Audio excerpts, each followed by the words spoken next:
샬롬 2022년 3월 15일 사순절 12일차 화요일입니다. 기도하겠습니다.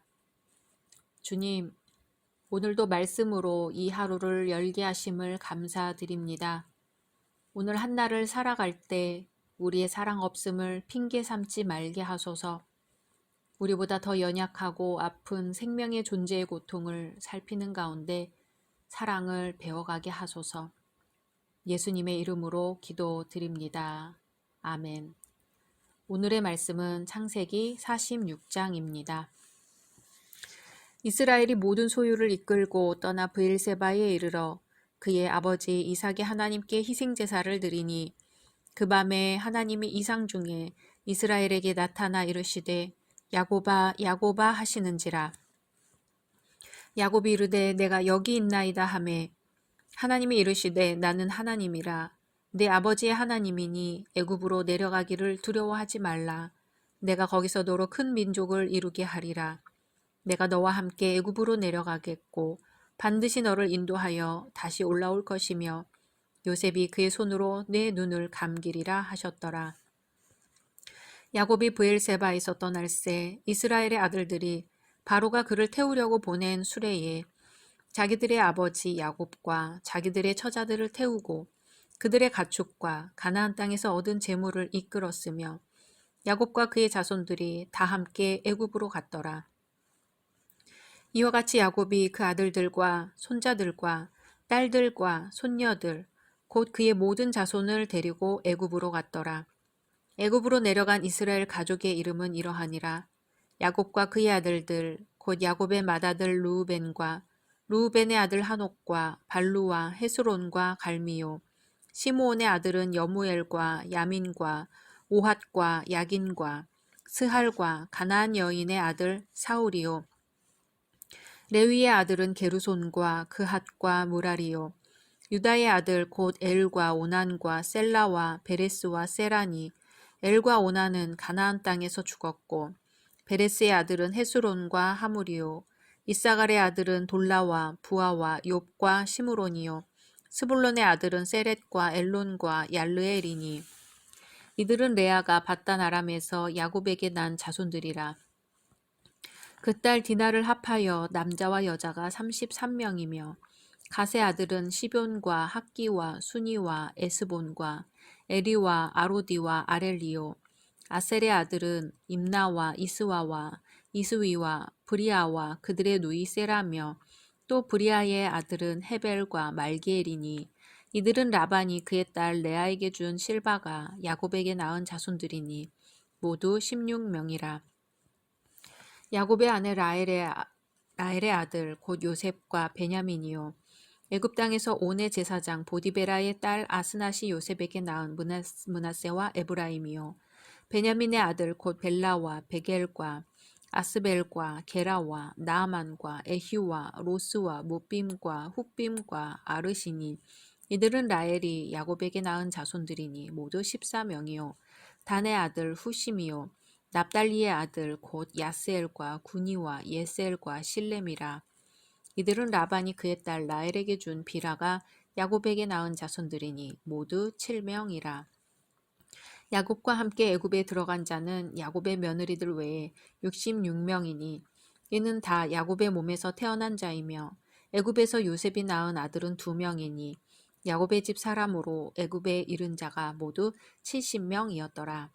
야곱이 유다를 요셉에게 미리 보내어 자기를 고센으로 인도하게 하고 다 고센 땅에 이르니 요셉이 그의 수레를 갖추고 고센으로 올라가서 그의 아버지 이스라엘을 맞으며 그에게 보이고 그의 목을 어긋맞춰 안고 얼마 동안 울매 이스라엘이 요셉에게 이르되 내가 지금까지 살아있고 내가 내 얼굴을 보았으니 지금 죽어도 조카도다. 요셉이 그의 형들과 아버지의 가족에게 이르되 내가 올라가서 바로에게 아뢰어 이르기를 가나안 땅에 있던 내 형들과 내 아버지의 가족이 내게로 왔는데 그들은 목자들이라 목축하는 사람들이므로 그들의 양과 소와 모든 소유를 이끌고 왔나이다 하리니 바로가 당신들을 불러서 너희의 직업이 무엇이냐 묻거든 당신들은 이르기를 주의 종들은 어렸을 때부터 지금까지 목축하는 자들이온데 우리와 우리 선조가 다 그러하니이다 하소서. 애굽 사람은 다 목축을 가증히 여기나니 당신들이 고센 땅에 살게 되리이다. 아멘. 창세기는 크게 1부와 2부로 나누어져 있습니다.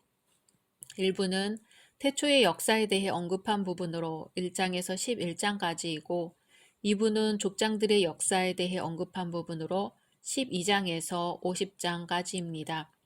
2부에 나타나는 주인공은 우리가 만나본 바와 같이 아브라함, 이삭, 야곱, 그리고 요셉입니다. 아담과 노아가 인류의 보편적인 조상이라고 할 때 2부에 나타난 아브라함과 이삭과 야곱은 특별히 선택된 언약 백성들의 조상이라고 할 수 있습니다. 하나님은 이들을 통해 아브라함의 하나님, 이삭의 하나님, 야곱의 하나님으로 언약 백성들을 이끌어 가십니다. 갈대아 우르를 떠나 가나안에 정착한 아브라함과 이삭과 야곱의 이야기 사이에 요셉의 이야기가 있지요. 요셉의 이야기는 그 전 이야기와 출애굽기 1장부터 시작되는 애굽에서의 이스라엘 민족의 이야기를 연결시키는 역할을 합니다. 다시 말해 요셉 이야기는 하나님의 언약을 받아 시작된 한 사람 아브라함의 가족이 어떻게 거대한 하나님의 언약 백성으로 성장해 나갔는가를 보여주는 교량적인 역할을 합니다. 요셉의 이야기는 형들에 의해 애굽으로 팔려간 한 소년이 대국의 총리가 되기까지를 극적으로 보여줬지요. 하지만 요셉 이야기의 절정은 요셉의 개인적인 성공이나 극적인 부자 상봉이 아닙니다. 요셉은 야곱이 민족 이스라엘로 성장할 수 있도록 준비된 인물이었으며 그렇기 때문에 하나님의 구원사를 잇는 맥락을 보여주는 인물로 중요한 역할을 맡고 있습니다. 창세기의 마지막 대목에 해당되는 창세기 46장에서 50장은 족장 이야기의 결론부입니다. 동시에 이스라엘 민족사의 기원을 보여줍니다. 특별히 오늘 46장은 어떻게 이스라엘의 조상들이 특히 야곱이 애굽으로 내려갔는가를 보여줍니다. 여호와 하나님이 아브라함에게 영원한 기업으로 주셨던 언약의 땅 가나안을 떠나 애굽으로 이주하는 야곱의 이야기입니다. 그래서 46장은 요셉 이야기의 한 부분으로 족장사의 결론이며 동시에 출애굽기의 서론과도 같은 역할을 하고 있다고 볼 수 있습니다. 오늘 말씀은 애굽 이주를 두려워하는 야곱에게 위로를 주시는 하나님의 현현을 그리는 전반부와 애굽으로 이주한 야곱 가족들의 명단을 소개하는 중반부, 애굽 고센 땅에 인도되는 과정을 기록한 후반부로 구성되어 있습니다. 애굽으로 가기 전 브엘세바에서 야곱은 희생제사를 드리며 하나님의 약속과 위로를 받습니다. 이 내용은 마치 아브라함이 고향인 갈대아 우르를 떠나 가나안으로 들어갈 때의 모습과 유사합니다. 브엘세바는 전에 아브라함과 이삭이 지냈던 곳인데 야곱은 이곳에서 하나님의 현현을 체험합니다. 또한 이상 중에 야곱에게 나타나신 하나님은 야곱아 야곱아 하며 그를 2번 부르십니다. 이 현상은 15장에서 아브라함에게도 똑같이 일어났던 것이기에 흥미롭습니다. 이상이라고 하는 것은 구약 성경에서 자주 나타나는 하나님의 직접적인 계시 형식입니다. 이에 해당하는 히브리어 마라는 보다, 바라보다는 뜻의 동사 라아에서 파생된 여성 명사입니다. 이 마라는 하나님의 말씀이 하나님께서 인정한 사자들에 의해 전달된 것과 동시에 그것을 이해하고 믿고 받아들이는 현상을 가리킵니다.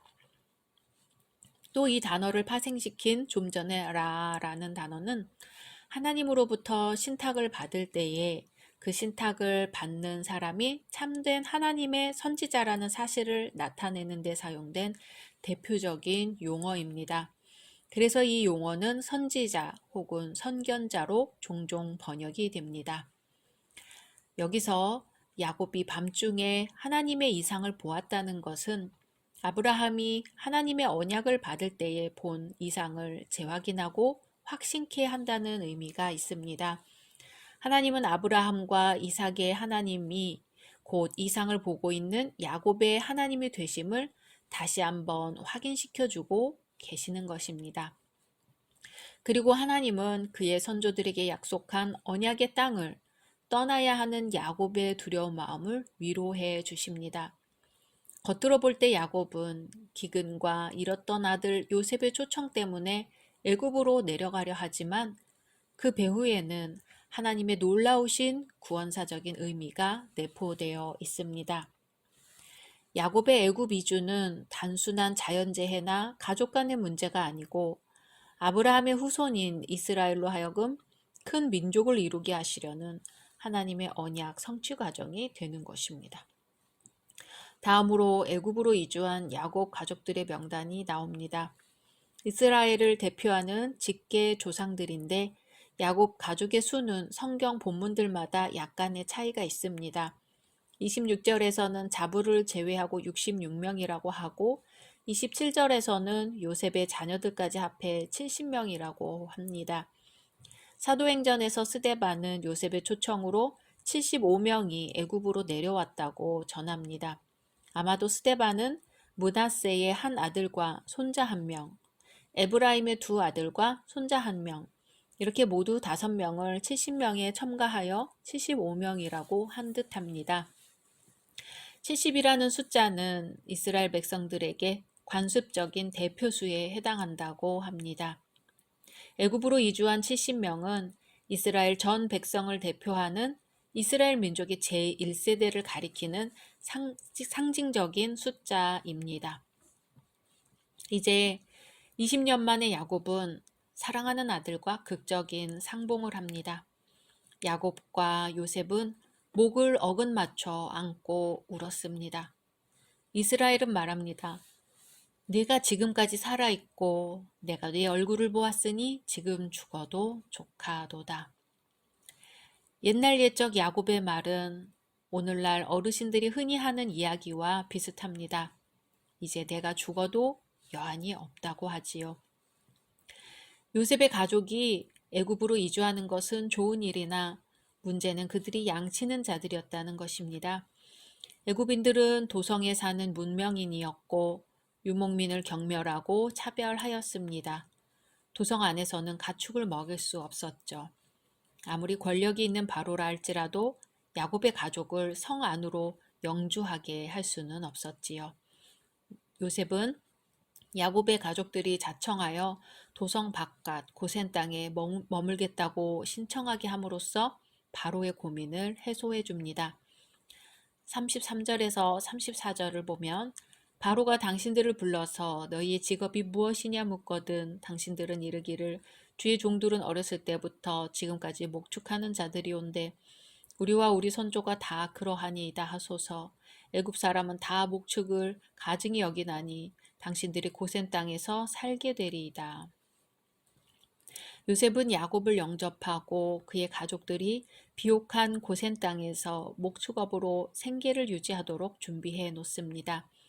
고센은 이스라엘 백성이 번성하여 400년 후 모세에 의해 출애굽을 할 때까지 거주한 지역입니다. 또 애굽의 국경 지대로 이스라엘 백성이 다시 가나안으로 돌아가기 용이한 요지이기도 하지요. 오래전 TV 프로그램에서 노인들을 대상으로 며느리가 가장 미울 때가 언제냐고 물어본 일이 있었습니다. 용돈을 적게 줄 때, 혼자 집을 지키도록 할 때 등의 대답이 있었는데 1위는 며느리가 묻지도 않고 단독으로 일을 처리할 때라는 답변이었습니다. 부모에게 물어보지 않고 결정하는 것은 부모의 지혜나 인격을 무시하는 것으로 받아들여지기 때문이라는 것이지요. 아들과 헤어진 지 20년이나 된 야곱은 기아에 허덕이는 이유로도 아들을 어서 만나고 싶은 마음으로도 지체 없이 급박하게 길을 떠날 수 있는 상황이었습니다. 하지만 야곱은 자신이 약속의 땅 가나안을 떠나는 것이 옳은가를 하나님께 확인하기 위해 브엘세바에서 하나님께 희생 제사를 드립니다. 오늘 말씀의 1절이었지요. 이스라엘의 신앙이 무엇인지를 보여주는 모습입니다. 우리는 대부분 중요한 결정을 앞에 두었을 때 하나님께 의뢰합니다.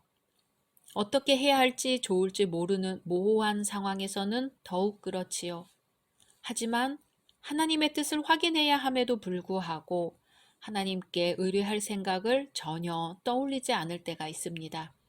바로 내가 원하던 것이 눈앞에 있을 때입니다. 우리는 결정하기 어려울 때뿐만 아니라 모든 것이 확실하고 명확한 것 같을 때에 더욱 하나님의 뜻을 물어야 합니다. 이런 자세를 가진 이야말로 하나님의 지혜를 빌어 사는 신앙인일 것입니다. 각자 말씀 묵상하신 후 주기도문으로 마치겠습니다.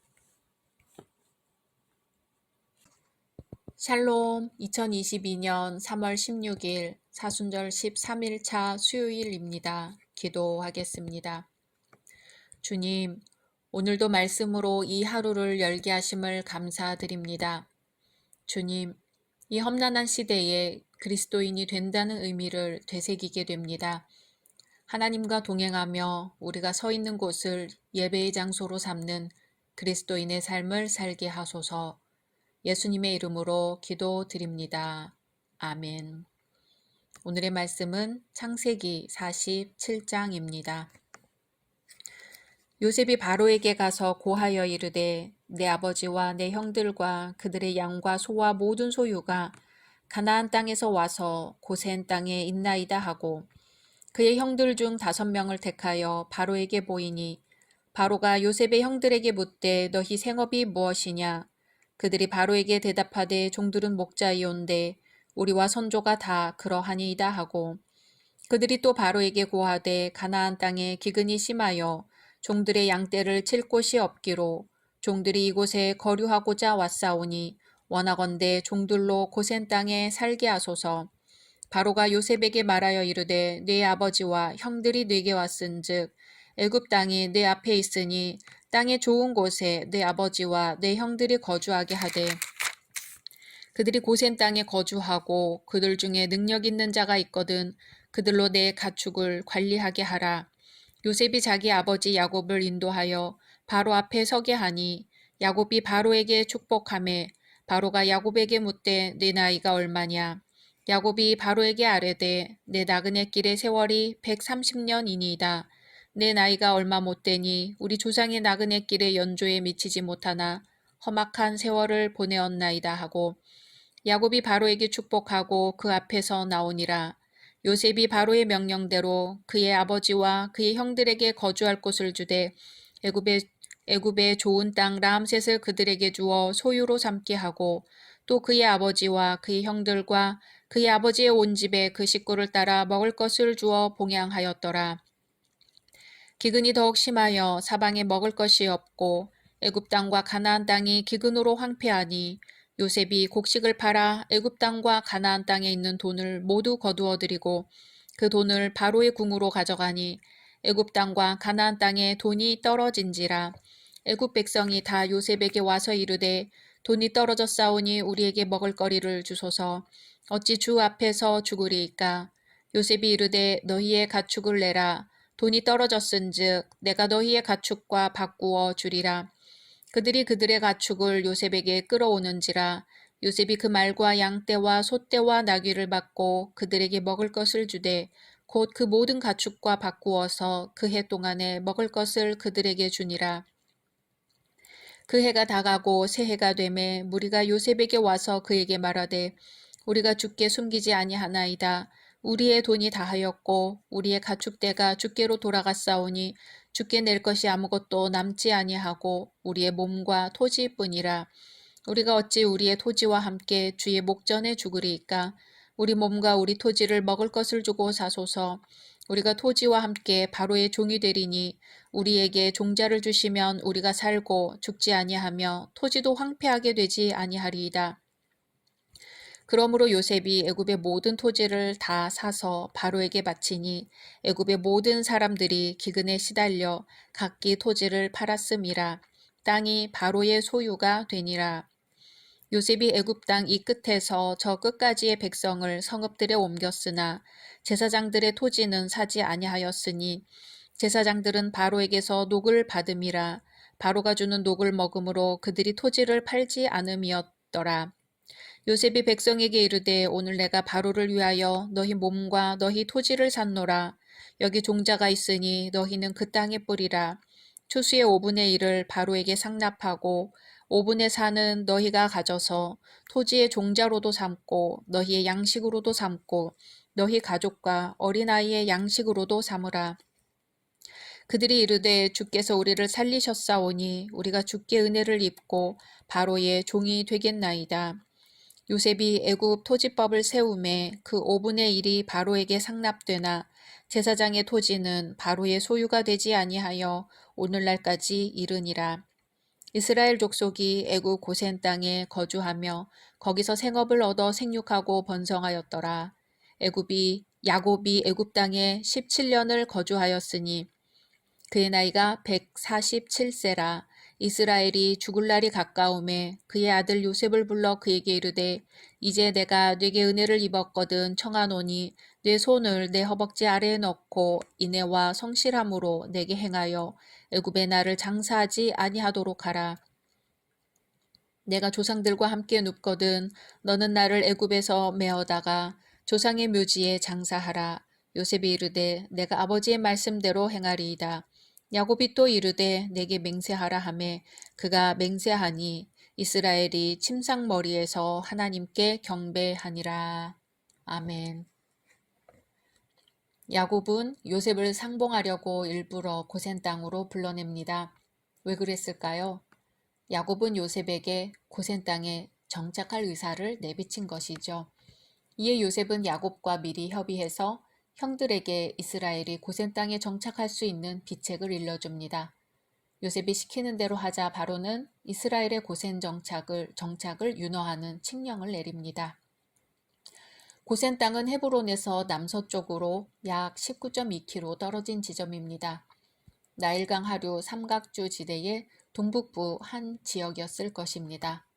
카이로 동북 방향으로 50km가량 떨어진 지점에 있는 벨레스 부근으로 추정되고 있습니다. 지금부터 이스라엘은 이곳에서 430년 동안 살게 될 것입니다. 나중에 요셉을 모르는 새로운 바로가 이스라엘을 노예화하여 국고성 비돔과 라암셋을 건축하도록 강제 노동을 시킬 것입니다. 이곳에서 라암셋 2세의 문장이 새겨진 돌들이 발굴되었고 볏짚을 섞어 만든 벽돌들이 출토되었습니다. 가구는 다 버리고 맨몸으로 오라는 바로의 권유가 있었지요. 야곱은 소떼와 양떼를 다 데리고 왔고 온갖 가구를 다 챙겨서 왔습니다. 양떼와 소떼를 강조하는 것은 유목민으로서 도성 안에서 살 수 없는 형편임을 드러내는 기법입니다. 창세기는 믿음의 조상들이 도성 안에서 살지 않았고 의식적으로 도성을 기피하는 모습을 그리고 있습니다. 야곱이 세겜 도성 인근에 정착하려고 시도했지만 딸 디나가 강간을 당했지요. 이제 애굽이란 국가에 들어왔으나 도성 안에는 살지 않겠다는 입장입니다. 야곱은 애굽에 내려와 고센 땅에 정주할 뜻을 요셉에게 전달했고 요셉은 아버지의 뜻을 받들어 기지를 발휘해 형들로 하여금 바로에게 고센 땅에 정착하고 싶다는 의사를 전달하였습니다. 바로는 허락해 주었고 나아가 야곱의 가족 중에 능력 있는 자들이 있다면 황궁의 가축들을 기르는 일까지도 맡기려고 합니다. 황궁의 가축으로서는 소나 양뿐만 아니라 말과 같은 가축도 다 포함되어 있었을 것입니다. 그리고 그 규모도 어마어마하게 컸을 것이지요. 그 가축대를 관장하는 부서의 장관직을 야곱의 아들들에게 내리겠다는 뜻이기도 했습니다. 하지만 야곱이 바로의 제안을 받아들여 자식을 관직에 진출시켰다는 기록은 전혀 없습니다. 고센에는 황실의 가축대가 오지 않았음을 암시합니다. 7절 요셉이 자기 아버지 야곱을 인도하여 바로 앞에 서게 하니 야곱이 바로에게 축복하매 야곱이 바로를 축복합니다. 히브리인이 할 수 있는 가장 정중한 인사이며 하나님의 백성은 세상의 지배자들에 대해 영적인 우위를 점하고 있음을 암시하는 대목입니다. 8절에서 9절. 바로가 야곱에게 묻되 내 나이가 얼마냐? 야곱이 바로에게 아뢰되 내 나그네 길의 세월이 130년이니이다. 내 나이가 얼마 못되니 우리 조상의 나그네 길의 연조에 미치지 못하나 험악한 세월을 보내었나이다 하고. 야곱의 나이가 130세입니다. 내 나그네 길과 조상의 나그네 길이란 표현에서 인생을 나그네 길로 보는 야곱의 인생관이 녹아나 있습니다. 바로는 야곱에게 나이가 몇 살이냐고 물었는데 야곱은 나이에 대한 명상과 130세 인생에 대한 평가를 아뢰고 있습니다. 야곱은 살아온 130년의 세월을 얼마 되지는 않지만 험악한 세월, 굳은 세월을 보냈다고 합니다. 야곱은 하란에서 외삼촌 밑에서 22년간 종노릇했고 베들레헴에서 라헬을 잃고 헤브론에서 아버지의 별세를 보았으며 사랑하는 아들 요셉과 20년간이나 떨어져 있었습니다. 이 130년간의 세월을 험악한 세월이라고 하는 거지요. 하지만 이러한 말을 단순히 체념적인 말로서만 받아들여서는 안 됩니다. 그 나그네 생활은 하나님의 인도를 받아 이루어진 것들이었기 때문입니다. 토지와 친척까지도 포기하고 떠나야만 했던 족장들의 나그네 생활은 오히려 하나님의 언약의 땅을 바라보는 소망의 세월이었습니다. 아브라함과 이삭과 야곱은 하나님께 순종하여 그 험난한 길을 걸어왔던 것입니다. 어떤 면에서 야곱은 죄로 물들고 힘들었던 자신의 인생에 은혜를 주신 하나님께 감사를 드리고 있습니다. 이제 기근이 점점 더 심해지고 있습니다. 곡식을 매매하다가 돈이 다 떨어지자 곡식과 짐승을 교환하고 이제 그것도 불가능해서 백성들은 자신들의 땅과 곡식을 바꿔달라고 요청합니다. 온 나라 백성이 경제적 노예로 종속되는 극한 상황까지 왔습니다. 농지에 뿌릴 종자마저도 구하기 힘들었습니다. 요셉은 추수의 5분의 1을 세금으로 바치게 하는 전국적인 소작제를 실시합니다. 평상시라면 이 토지 징세 제도가 과한 것일 수 있지만 당시의 사람들에게는 은혜였습니다. 왜냐하면 토지의 무상 대여를 통해 토지는 계속 가지고 있으면서 다시 안정된 생계를 유지해 나갈 수 있었기 때문입니다. 지혜로운 총리 요셉에 의해 무사히 기근을 넘긴 애굽 사람들은 요셉의 토지 징세 제도에 만족하여 스스로를 바로의 종이 되겠다고 고백을 합니다. 절대적인 국가 경제 체제는 요셉만이 시행한 것은 아닐 것입니다. 하지만 애굽의 당시 상황에서 절대적인 통치력을 행할 수 있었던 것은 하나님의 지혜를 얻은 요셉만의 능력이었지요. 이제 이스라엘 족속은 애굽 고센 땅에서 지내며 생육하고 번성하였습니다. 아마도 야곱은 애굽에서 보낸 17년의 삶이 가나안에서 보낸 130년보다 평안했을 것입니다. 하지만 이방 땅에 묻히고 싶지는 않았죠. 아브라함, 사라, 이삭, 리브가 그리고 레아가 잠들어 있는 가나안 땅 헤브론에 묻히길 원했습니다. 야곱은 이 간절한 소망을 요셉에게 부탁합니다. 147세가 된 때였습니다. 야곱은 요셉을 불러 자신이 애굽이 아닌 가나안에서 조상들과 함께 잠들 수 있도록 해달라고 환도뼈에 손을 넣고 맹세하도록 했습니다. 환도뼈에 손을 넣는다는 건 가장 강력한 맹세를 의미합니다. 브니엘에서 천사가 야곱과 씨름하면서 내리친 그 자리, 곧 야곱 인생의 변화를 시사한 그 자리에 손을 넣게 하고 야곱은 자신을 돌보아준 아들에게 감사합니다. 그리고 자신의 마지막 소원을 들어달라고 합니다. 야곱은 애굽의 재물이나 어떤 쾌락도 탐탁치 않게 여겨 고향인 가나안에 묻히길 소원합니다. 하나님이 약속하신 말씀이 반드시 성취될 것을 믿는 거지요. 요셉이 맹세하자 야곱은 침상머리에서 하나님께 경배합니다. 오늘 말씀에서 세 명의 위대한 인물을 만날 수 있습니다. 처음은 애굽 왕 바로입니다. 바로는 현명한 왕으로서 여호와 하나님의 지혜를 소유한 요셉을 등용하여 기근의 환란을 면하고 백성을 구했습니다. 또 이스라엘 백성들이 합법적으로 애굽의 기름진 땅에 거주하도록 허락했습니다. 또 하나는 요셉입니다. 요셉은 성경 인물 가운데 가장 예수 그리스도를 닮은 사람이었습니다.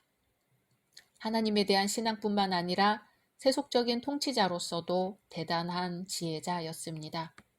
토지 징세를 통해 기근에 처한 애굽 백성을 구해냈고 궁중 관례를 이용하여 자신의 가족들이 애굽에 안전하게 정착하도록 했습니다. 또 아버지 야곱의 유언을 들어주는 효성이 깊은 아들이기도 했습니다. 마지막은 야곱입니다. 자신의 고백대로 험난한 세월을 하나님의 언약의 성취를 위해 살아왔습니다. 이제 모든 사명을 마치고 유언을 하고 있습니다. 야곱은 자신의 후손들이 생육하고 번성하는 것을 바라보면서 평안하게 죽음을 예비하고 있습니다. 각자 말씀 묵상하신 후 주기도문으로 마치겠습니다. 샬롬 2022년 3월 17일 사순절 14일차 목요일입니다. 기도하겠습니다. 주님, 오늘도 말씀으로 이 하루를 열게 하심을 감사드립니다. 오늘도 이 땅의 모든 지체가 예수님의 빛으로 말미암아 새로워지는 날이 되게 하소서. 주님의 충성된 종으로 살게 하소서. 자기의 뜻과 생각과 욕망을 배제하고 오직 주님의 뜻에 합당하게 살아가도록 인도하여 주옵소서. 예수님의 이름으로 기도드립니다. 아멘. 오늘의 말씀은 창세기 48장입니다. 2일 후에 어떤 사람이 요셉에게 말하기를 네 아버지가 병들었다 하므로 그가 곧 두 아들 므낫세와 에브라임과 함께 이르니 어떤 사람이 야곱에게 말하되 내 아들 요셉이 내게 왔다 하매 이스라엘이 힘을 내어 침상에 앉아 요셉에게 이르되 이전에 가나안 땅 루스에서 전능하신 하나님이 내게 나타나사 복을 주시며 내게 이르시되 내가 너로 생육하고 번성하게 하여 내게서 많은 백성이 나게 하고 내가 이 땅을 내 후손에게 주어 영원한 소유가 되게 하리라 하셨느니라. 내가 애굽으로 와서 내게 이르기 전에 애굽에서 내가 낳은 두 아들 에브라임과 므낫세는 내 것이라. 르우벤과 시므온처럼 내 것이 될 것이요 이들 후에 내 소생은 내 것이 될 것이며 그들의 유산은 그들의 형의 이름으로 함께 받으리라. 내게 대하여는 내가 이전에 밧단에서 올 때에 라헬이 나를 따르는 도중 가나안 땅에서 죽었는데 그곳은 에브랏까지 길이 아직도 먼 곳이라. 내가 거기서 그를 에브랏 길에 장사하였느니라. 에브랏은 곧 베들레헴이라. 이스라엘이 요셉의 아들들을 보고 이르되 이들은 누구냐? 요셉이 그의 아버지에게 아뢰되 이는 하나님이 여기서 내게 주신 아들들이니이다. 아버지가 이르되 그들을 데리고 내 앞으로 나아오라. 내가 그들에게 축복하리라. 이스라엘의 눈이 나이로 말미암아 어두워서 보지 못하더라.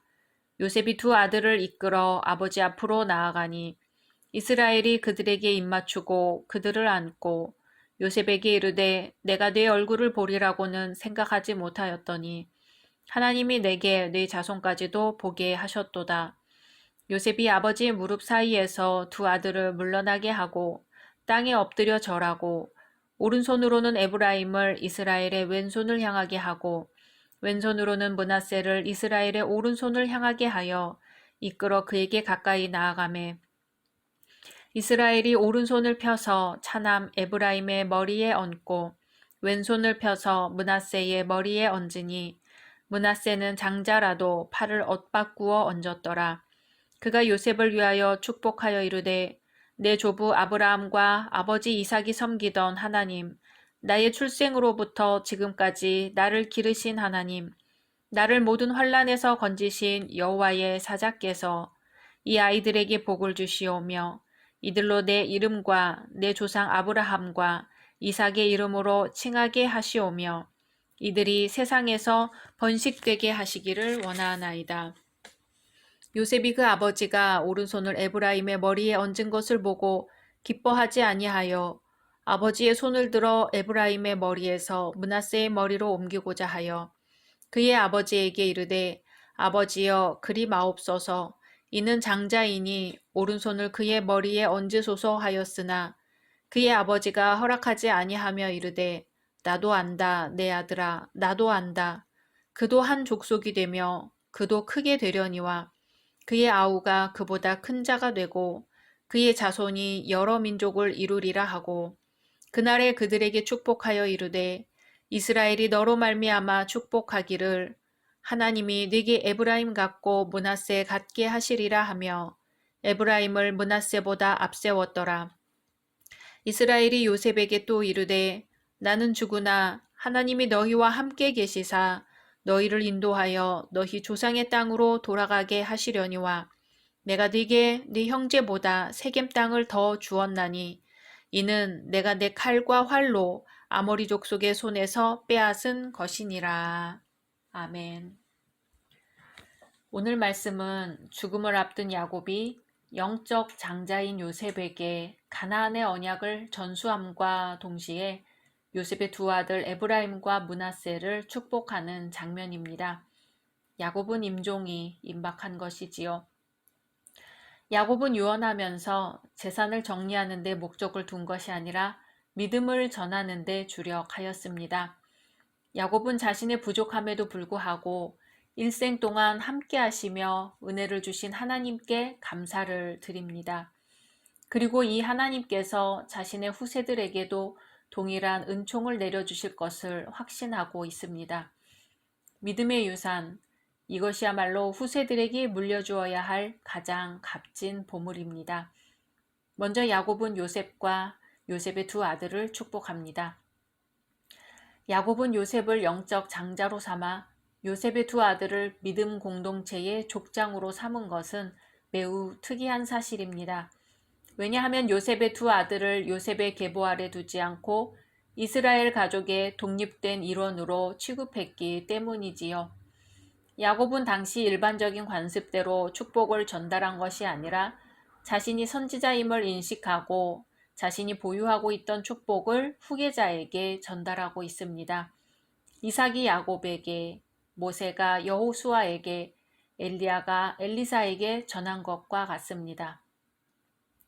야곱은 손자인 요셉의 두 아들을 양자로 삼아 족장으로 승격시킵니다.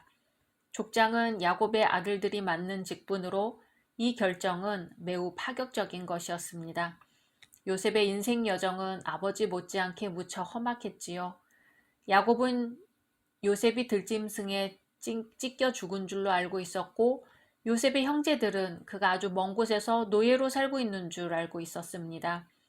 그런데 예상과는 달리 요셉은 당시 가장 막강한 나라인 애굽의 총리가 되어 있었지요. 뿐만 아니라 두 아들을 낳고 야곱 가족의 구원자가 되었습니다. 이것은 모두 기적이었습니다.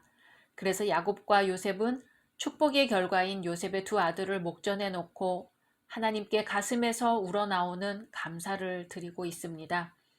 야곱은 자신의 일생을 마무리하면서 자신뿐 아니라 자신의 아들 그리고 손자로 이어지면서 연약한 자신의 삶을 인도하시고 보호하시는 하나님께 감사의 신앙을 고백하고 있습니다. 바로 이 믿음을 야곱은 후세에게 전해주고 있습니다. 야곱의 손자들은 자신들이 받을 수 있는 가장 훌륭하고 값진 유산을 물려받고 있습니다. 축복의 전달자가 되고 축복의 대상자가 된다는 것, 얼마나 행복한 일인가요? 야곱은 두 손자들을 축복하기에 앞서 축복을 주시는 분이 하나님이심을 선언합니다. 아브라함의 하나님, 이삭의 하나님, 야곱의 하나님이라는 표현은 성경에서 축복할 때 사용하는 용어로 나타납니다. 야곱이 나를 모든 환난에서 건지신 사자라고 말할 때 사자는 자신의 인생의 분수령인 베델에서 만난 하나님, 브니엘에서 만난 하나님을 말하지요.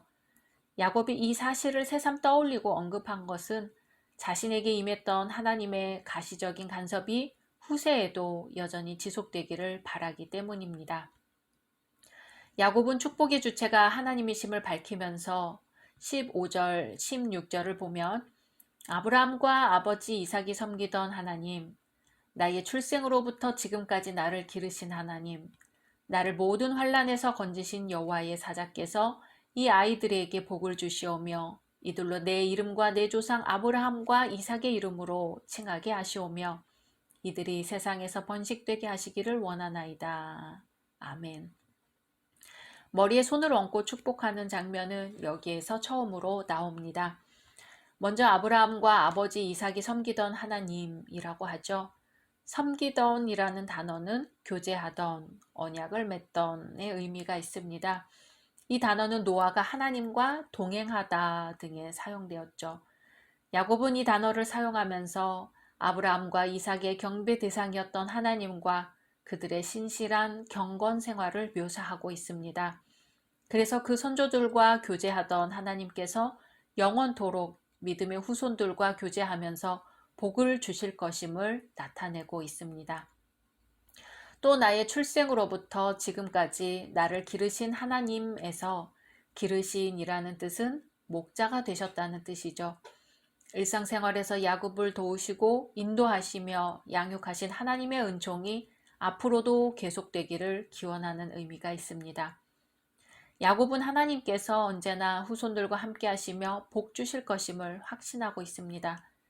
인생의 말년에 이르러 야곱은 지난 날들을 회고하면서 자신의 불신앙에도 불구하고 지금까지 보호해 주신 하나님의 사랑을 깨닫게 되었습니다.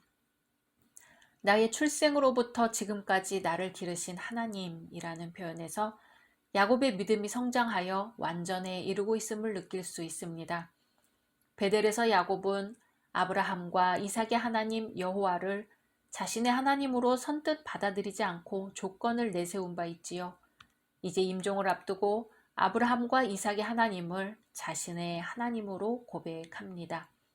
그리고 모든 환난에서 건지신 여호와라는 표현에서 건지신이란 말은 빚진 자의 빚을 거저 갚아주다라는 의미가 있습니다. 죄를 구속하다, 죄를 대신받고 용서하다라는 의미가 이후 형성되었습니다. 야곱은 이 단어를 통해 허물 많고 죄 많은 자신을 용서하신 하나님의 사랑이 계속 임할 것을 믿고 있습니다. 특이한 것은 요셉의 큰아들인 므낫세 대신에 둘째 아들인 에브라임이 장자가 됩니다. 야곱이 자연적인 출생 순서를 바꾸면서까지 에브라임을 장자로 삼는 까닭은 무엇일까요? 당시 관례는 장자의 머리에 오른손을 얹는 것이었던 것 같습니다. 자신이 장자가 아니라 차자이니 차자를 더 축복하고 싶었을까요? 이것은 일부러 그랬다기보다 축복할 때 하나님의 영에 감동되어 성령의 지시로 자기도 모르게 손을 어긋나게 하여 에브라임을 더 축복하려고 했던 것으로 보입니다. 모든 사건에서 하나님의 결정과 의도가 우선되어야 한다는 믿음을 볼 수 있습니다. 이제 야곱은 자신의 후손들이 언젠가는 가나안 땅으로 돌아갈 것임을 예고하고 있습니다. 야곱의 가족들은 애굽 총리인 요셉의 후원으로 애굽에서 성공할 꿈을 가졌을지도 모르지요. 하지만 야곱은 세상에서 안주하기보다는 하나님의 인도를 받으며 하나님이 제시하신 표대를 향해 가는 것이 바른 것이라는 것을 확신했습니다. 그래서 귀한 약속의 성취에 대한 보증으로 세겜 땅을 에브라임의 소유로 선언합니다.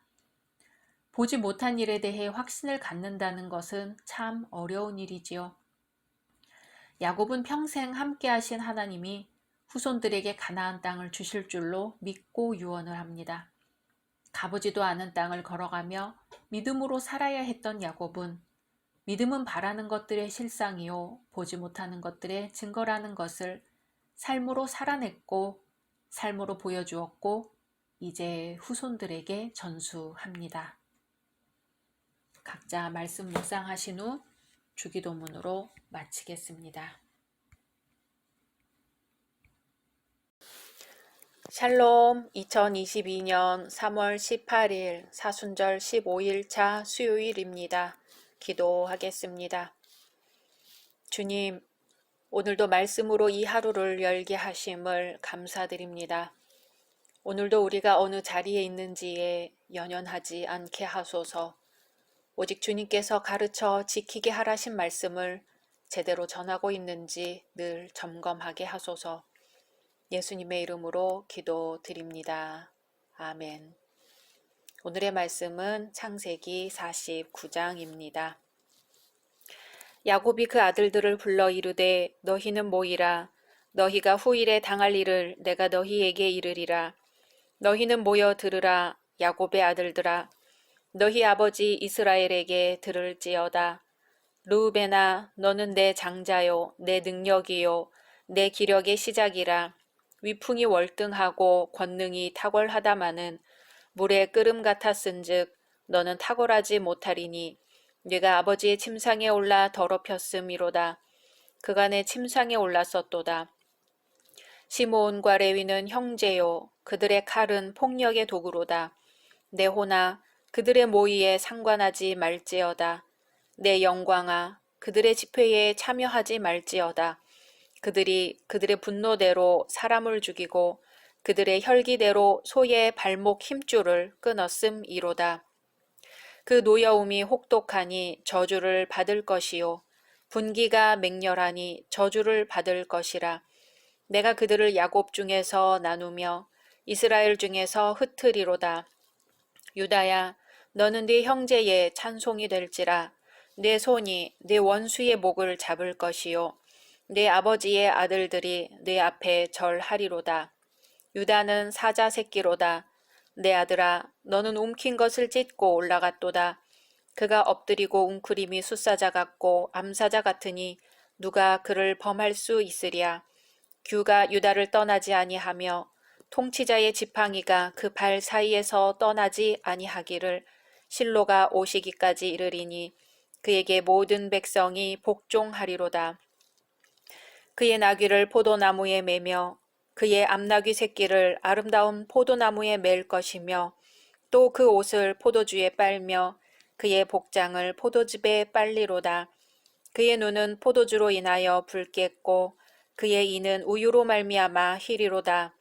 스불론은 해변에 거주하리니 그곳은 배 매는 해변이라. 그의 경계가 시돈까지리로다.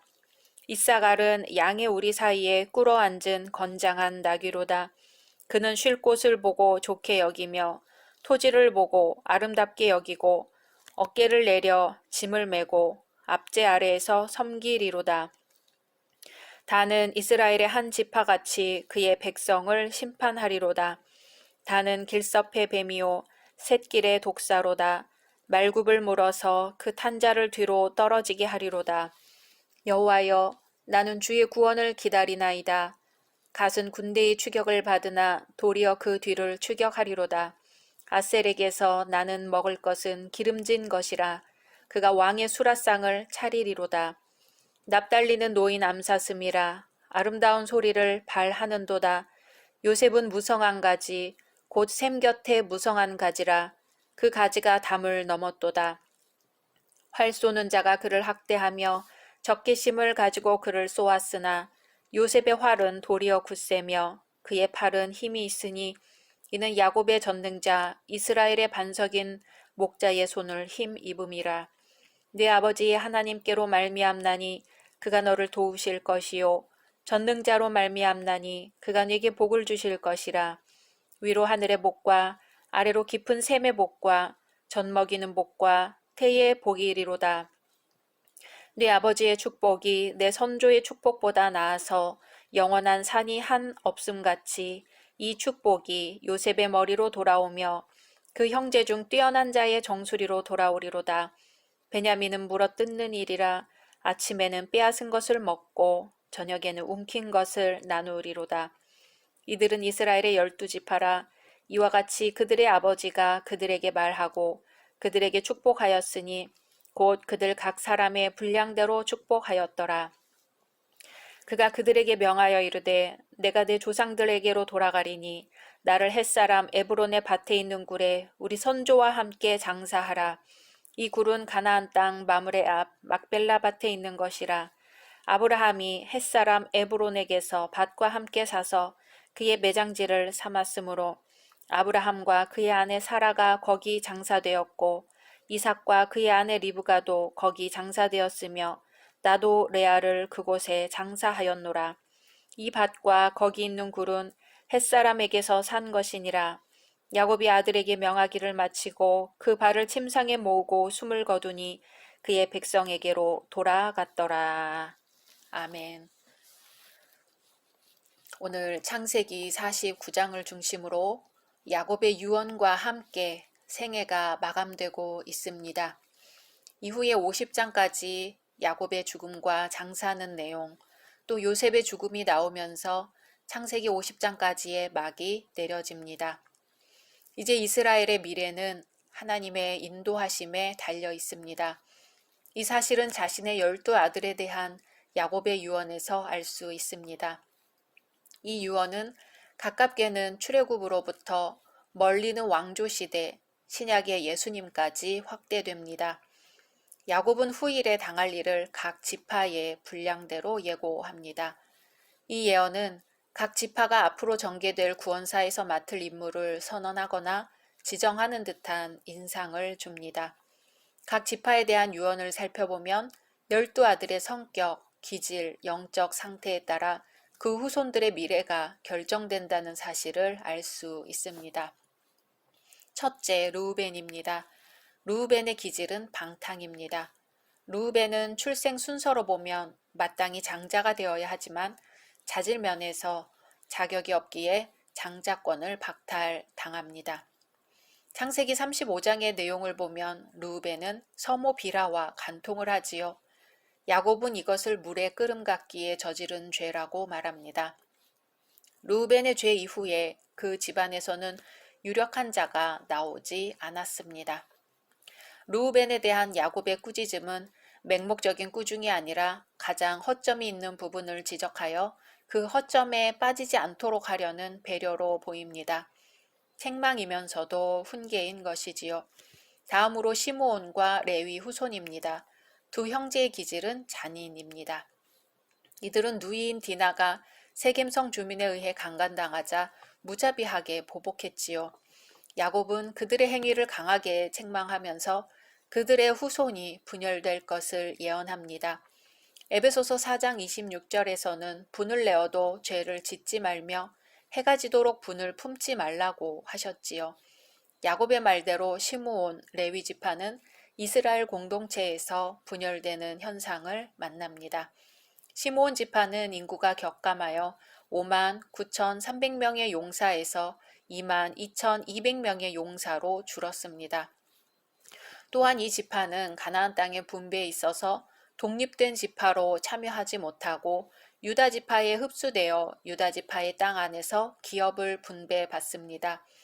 레위 지파 역시 한 지역에 살지 못하고 방방곡곡에 흩어져 사는 운명이 되지만 성전에서 봉사하는 귀한 사명을 받습니다. 출애굽 후 백성들이 금송아지 우상을 만들어 섬길 때 모세의 편에서 우상 숭배를 정죄하는 믿음의 결단을 보여주었기 때문입니다. 에베소서 5장 13절은 책망을 받는 모든 것이 빛으로 나타난다고 증거하는데 레위 지파는 야곱의 꾸중을 깊이 새겨 회개하는 기회로 삼았던 것 같습니다. 다음으로 유다의 후손의 특징은 하나님의 선택과 백성의 찬양으로 볼 수 있습니다. 유다 지파는 그들의 기질에 의한 선택이라기보다는 하나님의 뜻에 의한 선택으로 메시아 가문이 되는 영광을 누립니다. 유다의 후손은 사자로서 원수를 정복하는 용맹이 있고 메시아 가문으로서 실로, 즉 안식을 주는 사람이 유다 지파에서 나올 것임을 예고합니다. 또 유다 지파는 풍요롭고 부요할 것임을 예고합니다. 다음으로 스불론의 후손은 유일하게 거주 지역이 명시되어 있습니다. 시돈 근처에 살면서 바다와 연관된 생활을 하게 됩니다. 해상무역에 종사하면서 다른 나라와 관계를 갖게 되는 것이지요. 다음 이사갈의 기질은 세상적입니다. 쉴 곳과 토지에 집착한다고 말한 것으로 보아 안락함과 일상적인 행복을 추구하는 특징이 있는 듯합니다. 가나안의 토착민들을 완전하게 제압하지 못하는 유약함을 보여 야곱의 예언대로 그 토착민들의 압제에 시달리게 됩니다. 다음 단의 기질은 지독함입니다. 단 지파의 후손은 숫자가 적지만 한 지파로서 당당한 면모를 보이면서 독사처럼 용맹할 것이기 때문입니다.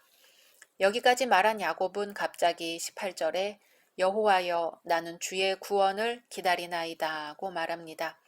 이 말씀에 대해 학자들은 야곱이 세찬 세파에 시달리게 될 후손의 상태를 감지했기 때문에 근심에 사로잡혀 그들 후손의 인도자가 되시는 하나님께 모든 것을 맡기는 기도라고 해석하기도 합니다.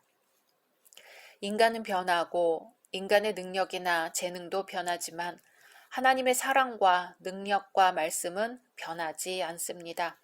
오직 의지할 분은 하나님뿐입니다. 다음으로 갓, 아셀, 납달리 후손에 대한 예언입니다. 갓의 후손은 군대의 추격을 받지만 그들을 격퇴합니다.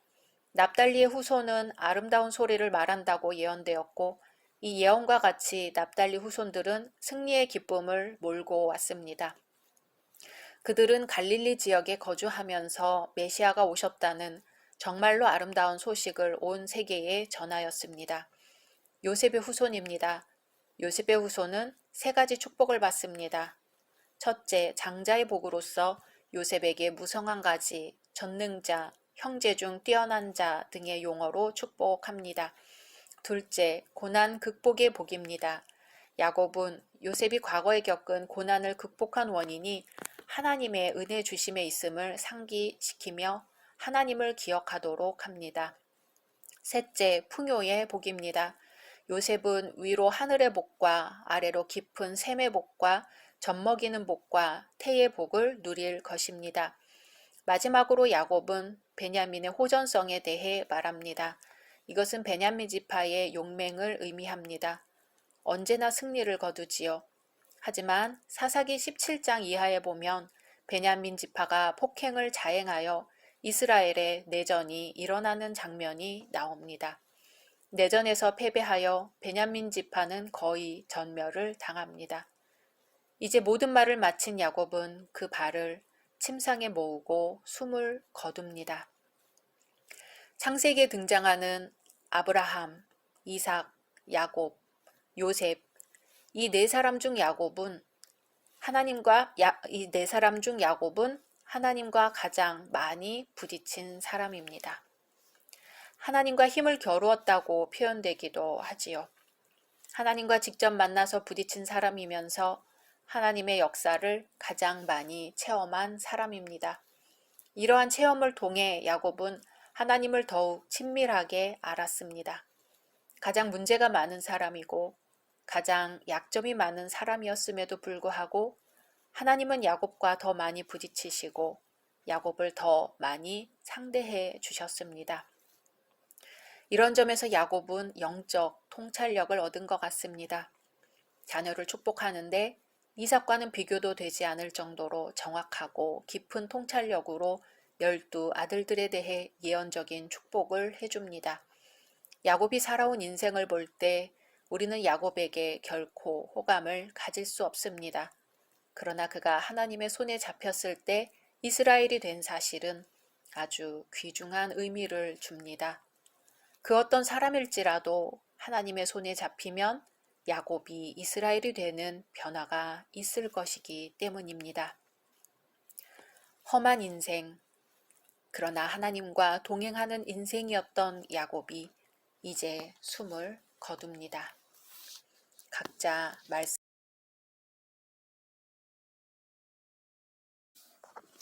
샬롬 2022년 3월 19일 사순절 16일차 토요일입니다. 기도하겠습니다. 주님, 오늘도 말씀으로 이 하루를 열게 하심을 감사드립니다. 주님, 우리가 이해되지 않는다고 하여 하나님의 계획을 속단하지 않게 하소서. 주님의 시간을 믿고 평안한 마음으로 기도하며 기다리게 하소서.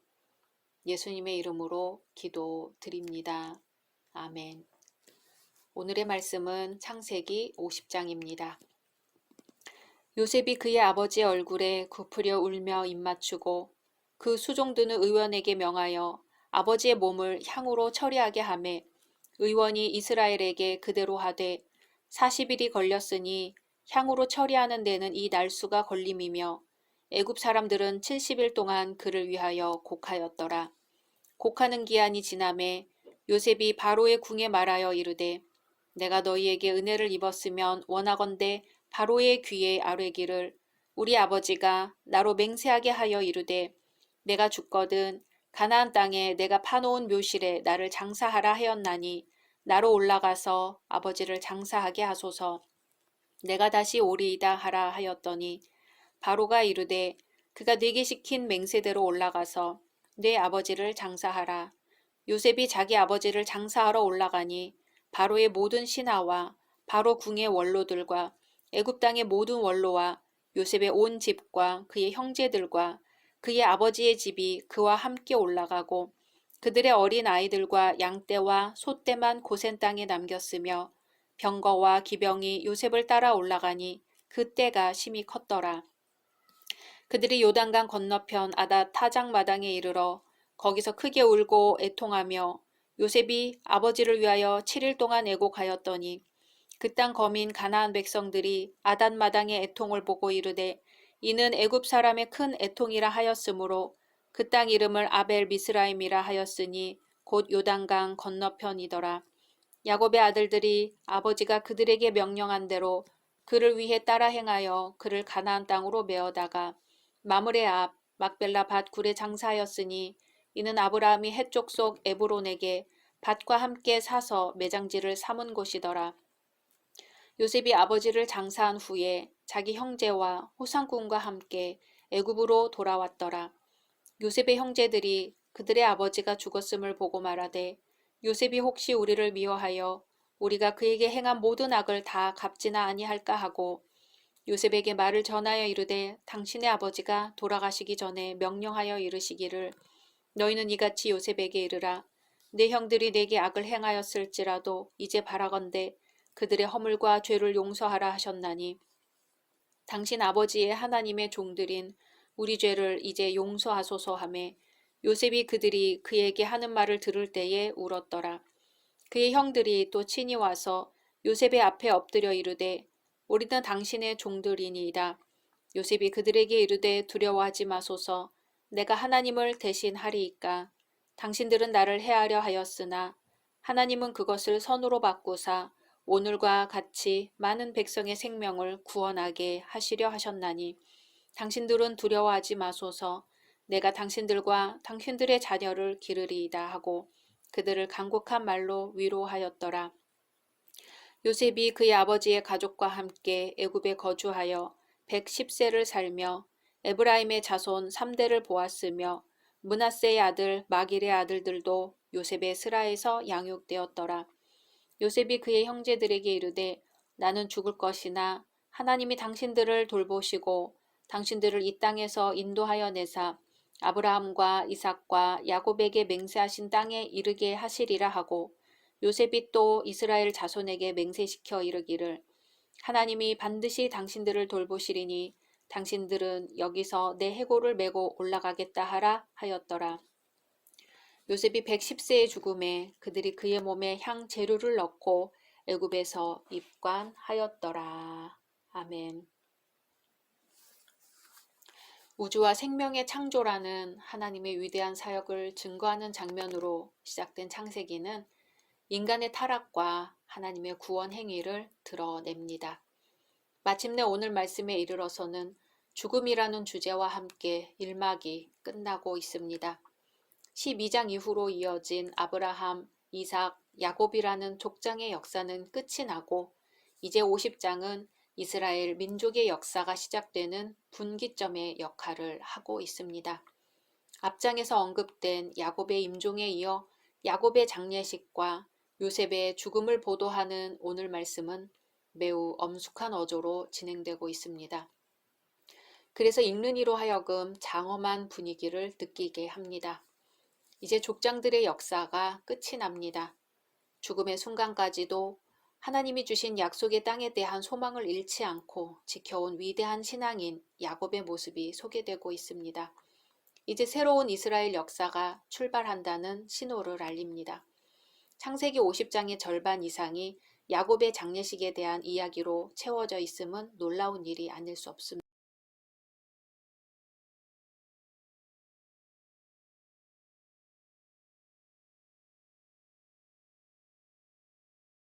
하나님의 백성은 결국 약속의 땅에 들어가게 될 것이라는 기대를 주는 것입니다. 그리고 그 땅에 대한 하나님의 약속은 신실하다는 것을 보여줍니다.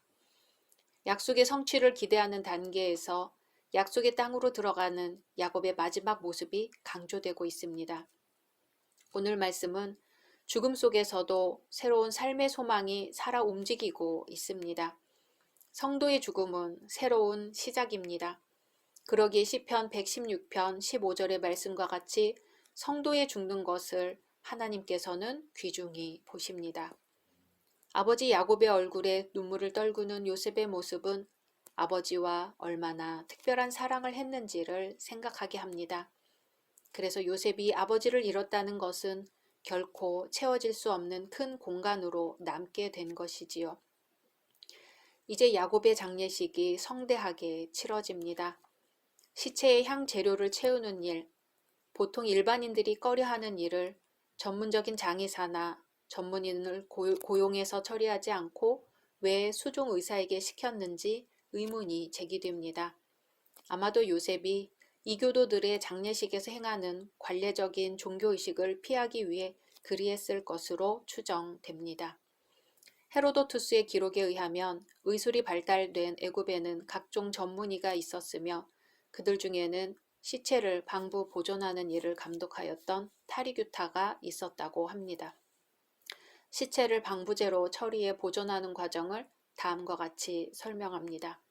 먼저 죽은 사람의 콧구멍을 통해서 골이 달린 기구로 뇌를 긁어내고 방부제인 모략과 향을 채웁니다. 그리고 배에서 내장을 제거한 후 그 자리에 향 재료를 넣습니다. 그 후에 전체 몸을 종려 당으로 씻기고 수지를 바른 다음 세마포로 싸서 관 속에 넣습니다. 야곱의 시신을 방부제로 처리한 것은 유해를 약속의 땅으로 옮기기 위해서지요. 이 일을 위해 40일이 소요되었는데 이 40일을 포함하여 70일 동안 애굽 사람들까지도 곡을 하였습니다. 보통의 경우 왕의 죽음에 72일 동안 곡을 한다는 사실에 비추어 볼 때 야곱의 장례식은 거의 왕의 장례식과 비슷하였다 할 수 있습니다. 이것은 족장으로서 야곱이 큰 존경을 받았다기보다는 아들 요셉이 애굽에서 얼마나 존경을 받고 있었는지를 입증해 주는 것입니다. 곡하는 기간이 끝나자 요셉은 부친의 시신을 가나안에 장사 지내게 해달라고 바로에게 요청합니다. 아버지와 맺었던 맹세를 지키기 위해서지요. 그런데 요셉이 왜 바로에게 직접 나가지 않았는지에 대해서는 이유가 분명하지 않습니다. 많은 견해 가운데 가장 설득력 있는 주장은 그가 아직 상주로서 세수도 면도도 하지 않은 채 그리고 그 기간은 지났다 할지라도 아직 야곱을 장사 지내지 않은 상중에 있기 때문이라는 것입니다. 그리고 애굽인은 죽음을 부정적인 개념으로 이해했기 때문에 아마도 요셉이 왕에게 나아갈 수 없었을 것으로도 이해할 수 있습니다. 야곱의 장례식에는 바로의 모든 신하와 바로궁의 장로들 및 애굽 땅의 모든 장로가 대거 참석하였습니다. 뿐만 아니라 병거와 기병도 동원되었습니다. 요셉은 빈손으로 애굽에 왔는데 하나님의 돌보심으로 요셉은 엄청난 성공을 했다는 것을 그 지위를 통해 알 수 있습니다. 바로는 이러한 조문단을 보내서 요셉에 대해 가능한 최대의 존경을 표했습니다. 결과적으로는 하나님께 영광이었습니다. 가나안 땅 요단강 건너편에 이르렀을 때 장례식에 모인 대부분의 애굽인 무리들이 어찌나 슬프게 곡을 했던지 그 땅의 거민들이 큰 애통이라 했다고 합니다. 그래서 그곳 이름을 아벨 미스라임이라고 부릅니다. 최종적으로 야곱의 아들들만이 야곱의 마지막 요청에 따라 그를 가나안 땅으로 메어다 막벨라 밭 굴에 장사합니다. 장례식을 마친 요셉과 그 일행은 다시 애굽으로 돌아옵니다. 애굽에 돌아온 형제들은 그동안 요셉과 자기들 사이에서 보호막으로 있던 아버지 야곱의 죽음으로 두려움이 몰려옵니다. 요셉에게 거절당할 것을 두려워한 나머지 사람을 보내어 용서를 구합니다. 처음에는 16절에서 요셉의 아버지의 말씀이니 용서해달라고 합니다. 그 말을 듣고 요셉이 웁니다. 다음 17절에는 당신들을 당신 아버지의 하나님의 종들이라고 합니다. 자신들을 요셉이 믿는 하나님의 종이므로 사랑으로 용서해달라는 의미지요. 18절에는 형제들이 친히 와서 요셉의 앞에 엎드려 우리는 당신의 종들이니이다 합니다. 요셉은 2번에 걸쳐 형들에게 두려워 말라고 합니다. 형들을 위로하고 죄를 용서하는 요셉의 간곡한 마음이 들어 있습니다. 두려워하지 마소서. 내가 하나님을 대신하리이까. 당신들은 나를 해하려 하였으나 하나님은 그것을 선으로 바꾸사 오늘과 같이 많은 백성의 생명을 구원하게 하시려 하셨나니 두려워하지 마소서. 내가 당신들과 당신들의 자녀를 기르리이다.